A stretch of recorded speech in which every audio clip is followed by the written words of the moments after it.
I'm Sue Stockdale, and welcome to the Access to Inspiration podcast, the show where you can gain inspiration from people who may be unlike you. We hope their stories and insights enable you to transcend your day-to-day challenges and reflect on what you are capable of achieving. Our final episode of this series explores the subject of risk-taking from the perspective of someone who might describe themselves as prudent and conservative. Karen Espley's adventures to Antarctica, West Africa and New Zealand show how we can all try new things, no matter our age. And one of the factors that helped her to take risks was a focus on saving and managing her finances well. I'm intrigued to find out more. Welcome to the podcast, Karen Espley. Very much. Lovely to be here.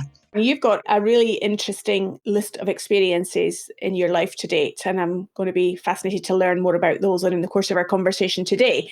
If I might start at the beginning of your career, it does sound like a traditional career that many people probably have identified with, working in large businesses and working your way up the career ladder, and then getting to a point where the long hours or the stress was perhaps taking its toll on you. I wonder if you could cast your mind back to that situation and give us a sense of, at that moment, what caused you to take some different actions rather than just carrying on. Well, I have. You're absolutely right. Followed the traditional route, went to university, actually trained as a nurse before I moved into the corporate world and did what I considered to be an apprenticeship. So I started off as a very humble admin assistant and then worked my way up. I've always moved jobs regularly. I sort of work on the assumption that you need to move to get paid what you're worth. So I used to regularly move between businesses and worked in health insurance, but in 4 different health insurance organisations over that time. I was encouraged to do an MBA, which was brilliant. That was all fully paid for, which was absolutely fantastic. So I've always been very conservative with a small c. I've always done the thing that I feel I ought to, largely to do with upbringing. But there's always been that part of me that's a little bit bohemian that wants to run through the fields barefoot in the shorts and be unfettered by what is required of what I believe I was required to do. And I have always been very good at saving. And for years, so every time I got promoted, I've always worked on the assumption that I never want to spend more than I earn. And my life requirements I'm not somebody who needs fast cars and, all the posh jewelry and stuff like that. I just have lived a relatively simple life. So I've always been a saver. So I always saved. And every time I got promoted, I saved the difference between my salary. And I was building my FOF fund, which was the money that I was building up. And I decided I was going to save enough money to last a year. And I'd worked it out down to my last packet of cigarettes. I was still a smoker at those times. So I had worked out everything I needed to last a year financially. So that if at any stage in the future I decided I was going to throw it all in and try a different way of living, I would have that money and not have to worry about was the mortgage being paid and anything like that. I wasn't able to go on holidays, but I had enough. So you don't get the whiff of desperation that can come off people who are desperately trying to find work. I had no idea when I was going to implement it, but coincidentally, it coincided with the trip to the Antarctic, which was my first big trip. I think by that stage, I was running a project. It was super stressful. And really, when I saw that leaflet saying there's a trip to the Antarctic, apply, we send 2 people to the Antarctic on this trip every year, which for me was like this massive light bulb just blew up in my head. I go, oh my God. A visceral, I just have to go to the Antarctic. I don't know what it was, but there it was. And really, it was my trip to the Antarctic, and it opened my eyes to a different way of being that made me realise that actually at the tender age of whatever I was, 35, 36, there really was a different way that I could live my life. And I began to see that I could actually do it at that point. So that was probably a very long-winded answer to your question. No, I think you're filling in the gaps for us there. And tell us a little bit more about that Antarctica trip.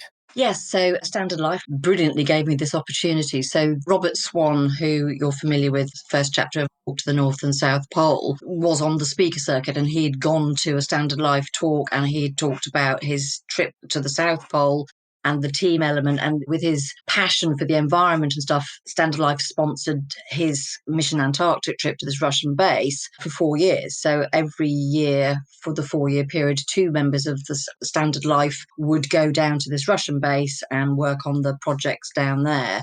I hadn't heard of it, but I turned up to work and literally there was a flyer on my seat because nobody in their right minds would ever put anything on my desk, which was tottering with piles of paper. And I literally saw this thing, this trip to the Antarctic. And honestly, I was just like, I ran into HR and said, please, may I have the application form? I'm thinking, I've got to fight off everybody else because I was absolutely convinced that everybody else would have been crowding in to get it too. So that was how it came about. And then having had that experience of seeing Antarctica, what did you do next? And I came back from there. Well, I'd already had a chat with Bronco about a subsequent trip to the Antarctic when they were going to be taking down a whole load of young people to witness the removal of the waste from the base. And I had sort of stuck my hand up to go down as an assistant project manager to help support that. But I felt very strongly that I needed to get working with youth experience. So anyway, I was kind of looking around. I did resign. I finished the project, but I did take the courage to resign. And I had the pleasure of being introduced to you, Sue, as somebody who I define as a proper adventurer, and like me, as a sort of wannabe adventurer, really. So I had a long chat with you, which was brilliant, understanding what you had done. And you spoke to me about your experience with Raleigh International, Operation Raleigh, as it was known at the time. And I thought that would be something really good for me to do. Only a 3-month expedition. So if I hated it, it was only a 3-month expedition. It's supposed to be the precursor to me possibly doing VSO, the voluntary services overseas work, but that was a 2-year commitment. So I was casting around. So I was doing a lot of contract work. I was very lucky I kept in touch with people. So I worked constantly as a freelance consultant after I left. And a year later, went to Ghana with Raleigh. So I can see that now that the adventures are racking up in your experience and you're learning something from them. What then caused you to continue pursuing the adventurous side of your life? Or did you come back to think, well, that's enough, I've had enough of that, I'll go back to a regular life and what's expected of me in other ways? Well, yes, it's been a reasonably turbulent sort of 10, 15 years since. So Ghana was a bit bonkers. So the Raleigh expedition was fantastic. But then 5 of us decided to try and travel back overland through West Africa using public transport alone. And it was just exhausting. It was utterly exhausting. We took the rough guide and we threw it out the window. We just ignored everything, all the advice. We didn't have very much money, so we were sleeping in brothels. Every day was hard. And I kind of got to the end of that and I came back to the UK. And you have no idea how much we take for granted in this country. And I have to remind myself daily of the trials. I came back from there. It was such an experience. It was way beyond anything that I could have ever anticipated. So I kind of settled down a little bit at that point. I think I got a contract with a consultancy in the city and I ended up as a freelance working with them for about 8 years. And then I left there and became a director slash co-owner of a small testing consultancy that 4 of us set up. And we ran that pretty successfully, well, for about 18 months to 2 years. And then due to a very unfortunate legal battle, which I shan't bore you with, the business got sold. And unfortunately, I was the casualty of the sale because my background is ops. They were being sold to a bigger company. They did not need my ops background. They already had plenty of that. It was a massive, massive shock to me. That was what I wanted to do. I wanted to be in a business, small business with a couple of other directors that we grew it for 5 to 10 years, sell it, pension plan, thank you very much, beach, shorts, fields, barefoot, here I come, sort of thing. So 11 years after my return from Ghana. And I had my midlife crisis. So at the grand old age of 50, I'd had a terrible year in all sorts of ways. I decided the only thing to do was to run away. And running away for me involved going to the other side of the world. So I rented out my flat in London, packed everything up, put it into a small storage space, and off I went to Bali and New Zealand and Australia, where I was never coming back from at that stage in my life. And I hired a camper van and I camper vanned my way around New Zealand, North Island, to try and find somewhere that I might want to live whilst looking at small businesses to buy. So yeah, that was the next big one. And while you were on that adventure, Karen, in your mind, were you thinking about, I'm in the process of running away from reality? Or did you see yourself as being, this was a new reality? So how were you thinking at that moment? I was running to a new reality. I had lots of friends in New Zealand and Australia. Working in the city in an IT business, there were lots of Antipodeans, Aussies and Kiwis. So I had a lot of friends and it was my 3rd trip. It wasn't like I'd never been to New Zealand, 3rd or 4th trip to New Zealand. So I've been a few times. So I knew I liked New Zealand. I knew I had really good friends there. And that whole, there must be a business, an outdoor business that I can buy, that I can run, that will give me that life that I've been looking for all these years in a climate that suits me. It wasn't running away, but I needed to get my head straight. I was in an absolutely terrible place mentally, but I was running towards a new life. I was absolutely determined.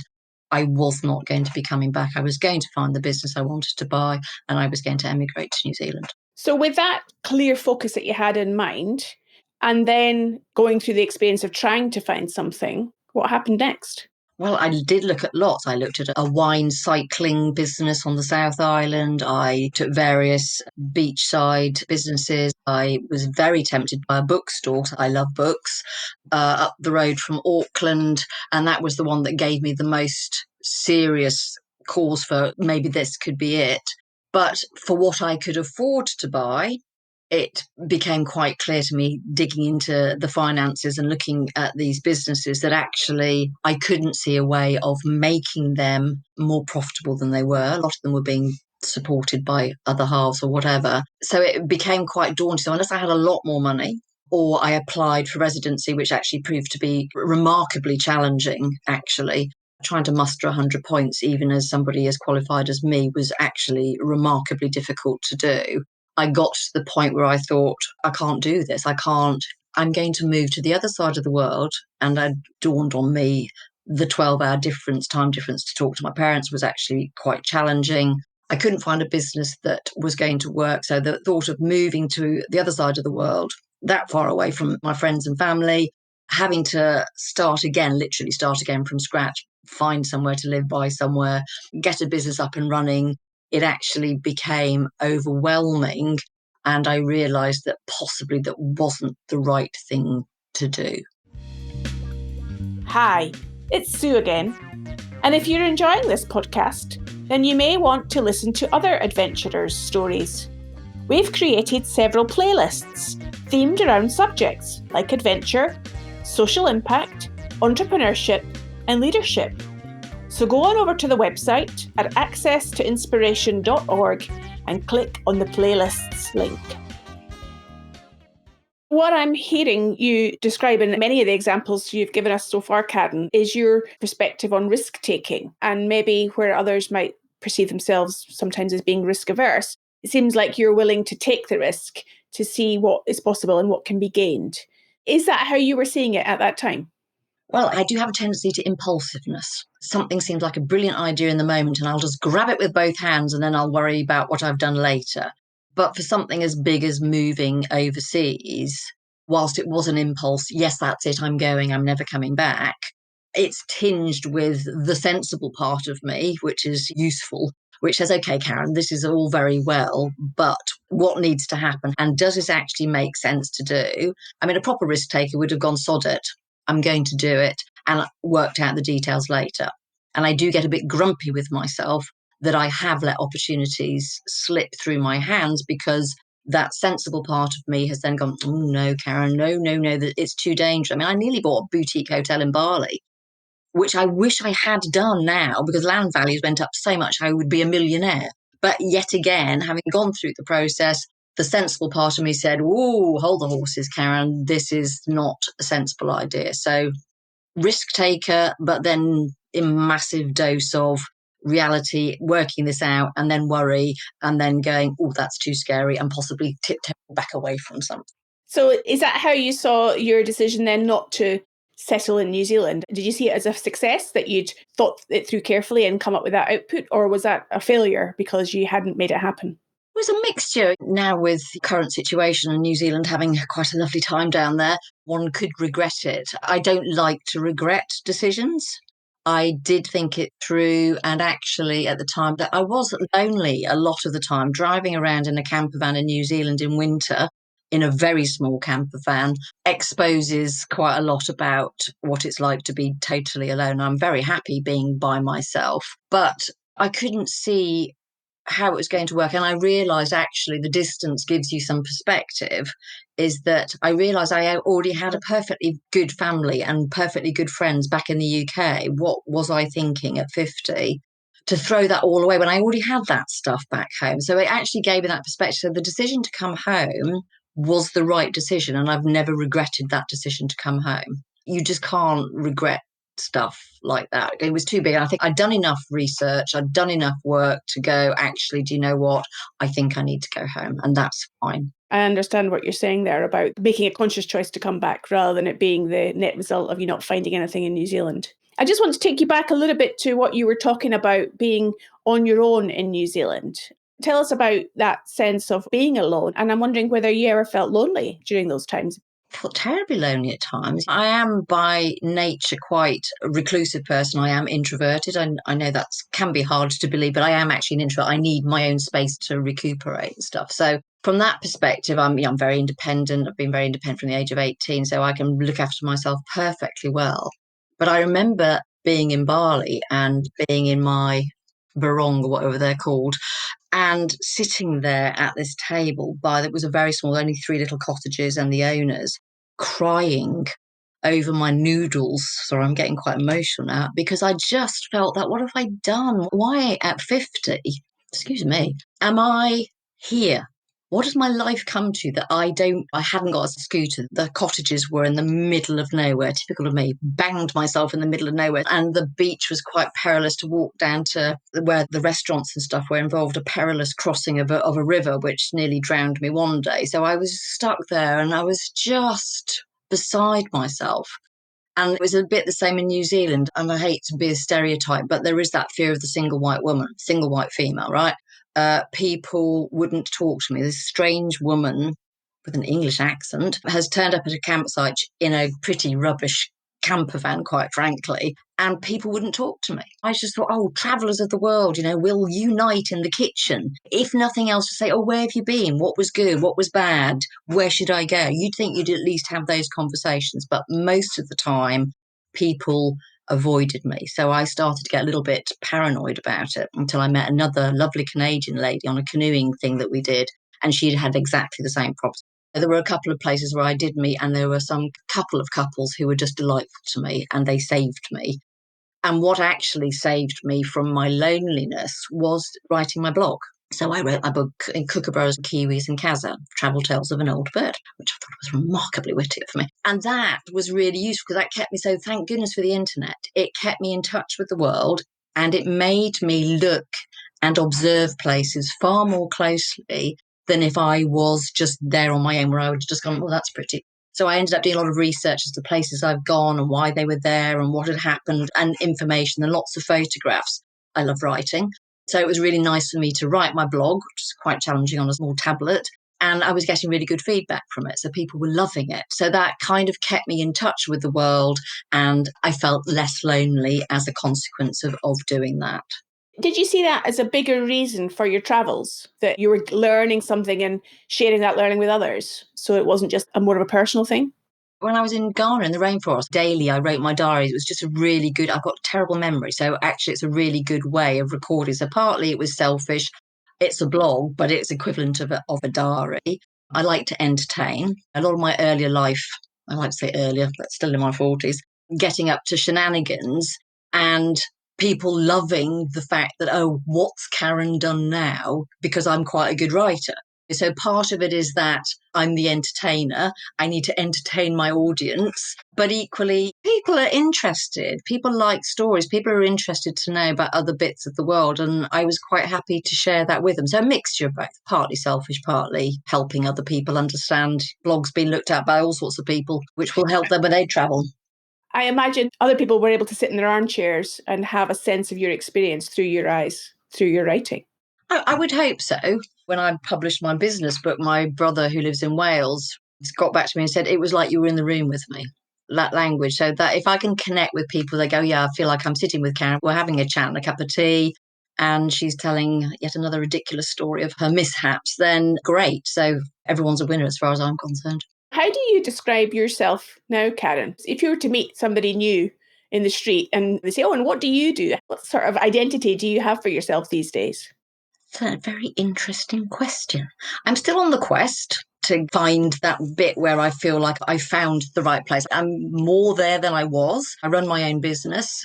So I have a lot of freedom from that respect. It's entirely up to me how often and when I work. And I really like that. I'm a lot poorer than I was when I worked in the city, but I have freedoms that I didn't have before. There's another adventure in me. It's like a 10-year cycle. So it's coming towards me. When was it, 2013? Yes, I've got another couple of years before I burst out again. I really want to get to that place. I'm sort of halfway there. I'm much more comfortable in my skin than I was.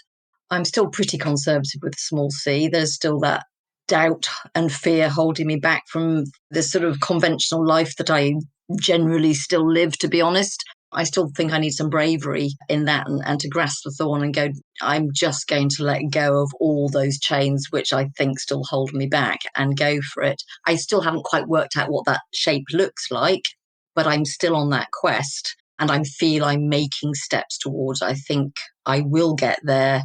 I just need to be patient and keep working towards it. And if you were giving our listener some insights, if they were thinking about taking a step into the unknown, perhaps doing what you did back when you saw that advert to go to Antarctica, doing something that's out of the ordinary, out of what other people's expectations of them may be, what insights would you offer to them? I think, I love Richard Branson's quote, which is like, if somebody asks you to do something that you can't do, just say yes and then work out how to do it afterwards. I'm very much of these opportunities really don't come along very often to go on a fully expenses paid trip to the Antarctic and live on a Russian base. Oh my goodness. Apart from the travels to West Africa, which were ridiculously, stupidly dangerous, generally what I've done is not dangerous, right? I've not gone into war zones. I've not done mad things like you and walked across Greenland where there are real chances of death. Is do it. I know people have got families, and I get that it's more challenging for people who've got those kinds of commitments. But my trip to the Antarctic was only 6 weeks in total. So people going, oh, I couldn't go. Really? I used to go out with somebody in the Navy who used to disappear off to sea for 3 to 6 months, right? You can do this. You need to make changes. I mean, I was supposed to be going on away for an 8-week contract last year. Putting your life on hold is actually, there's a lot of stuff when you get to our age for putting your life on hold. There's a lot involved, but that shouldn't stop you from doing it. It really shouldn't. So my advice is to seize the day. If a great opportunity comes up, say yes and then work out. Yes, there is stuff you have to work out. And yes, you have to weigh up the balance of probabilities of what that involves, but really don't miss out on stuff. Don't get to your deathbed and go, I wish I had done. I also get the sense that planning or considering finance and how that can help to make those decisions a little bit easier is another important facet that you've chosen to consider from an early age, Karen. Yeah, I mean, I say I've always been a saver. My cunning plan is to keep my current account with the minimum amount of money in it as possible that covers my costs. Everything else I hide away. And it's a great psychological ploy because if you can't see it, even though you know there's stuff, but I had about 5, 6 accounts at one stage with just money stuffed into all of it. So I've always been a really good saver. It's one thing that I've been really lucky with. And when I went to Australia and New Zealand, I had got some share options from an IT company I've been working for. So when they got sold, I had a nice pot of money and I used that to fund it. I'm a great advocate of saving. It doesn't matter how little it is. My business account, when I get paid, there's a book called Profit First by Michalowicz, and he talks about every month, just that religious, even if it's only £1, put some money away. Getting into that savings habit has enabled me to do things that otherwise I wouldn't have been able to do. That sounds like very wise advice. It's been great to speak to you now, Karen. If people want to learn more about the books that you've written, and I know you've got an upcoming book as well, how might they be able to do that and find out more about you? Well, I am on LinkedIn. So if you go into LinkedIn and put Karen Espley, I'll come up. I do have a website, business website called thechameleonguide.com, as in the lizard that changes colour. And if you go onto Amazon and you put Karen Espley into the search bar, The Profitable Business, How to Create a Thriving Business That Works for You in 7 Shortish Steps will pop up. It's a great read. It's really useful if you're a small business owner and you want to get your business working really efficiently. It's a really good, handy workbook on how to do that. I am on Twitter, The Chameleon Guide 1. And what about your latest book that you're working on about your adventures? The first one is hopefully coming out this March, called The Impulsive Explorer, which is the story of my trip to the Antarctic and everything that led up to me going there, talk about my upbringing and my career and how the Antarctic changed my life. It's been great to speak to you, Karen, and I hope that your experiences inspire our listener to do a little bit more saving and manage their finances. Absolutely, and go for it. Just do it. Thanks for listening. Karen's story reminded me that we can all be adventurous, and it's about the mindset that you have that enables you to explore what you're capable of in different ways. I wonder what Karen has inspired you to reflect on in regards to your capabilities. Remember, you can keep up to date with all our news by signing up to the newsletter at the foot of the website homepage. And you'll also find transcriptions of all our episodes on the website too. So hop on over to accesstoinspiration.org. That's the end of this series. We will be back soon with plenty more episodes of Access to Inspiration.